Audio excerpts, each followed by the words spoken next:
নমস্কার, আমি ডায়েটিশিয়ান জয়তি।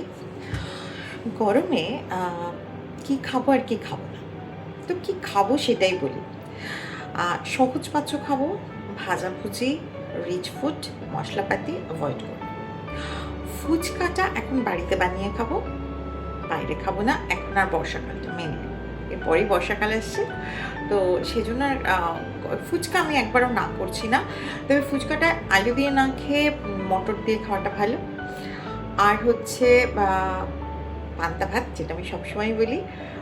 পুষ্টি ভাত, সেটাও ভালো। পুষ্টি মানে হচ্ছে সকালবেলা ভাতটা রান্না হলে একটু ঠান্ডা হতে জলটা ঢেলে দিলাম, তারপর সেটা আমি রাত্রিবেলা খাচ্ছি, ঠিক আছে। এছাড়া সিজনাল ফ্রুটস অবশ্যই খাবেন, এবং তার সঙ্গে শশার শরবত, চাল কুমড়োর শরবত ইত্যাদি খাবেন, এবং সিজনের সমস্ত রকম আনাজ খাবেন, শাক পাতা খাবেন।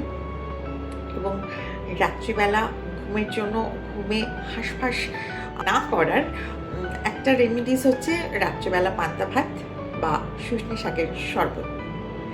তাহলে গরমকে আমরা এনজয় করব এইভাবেই। Thank you.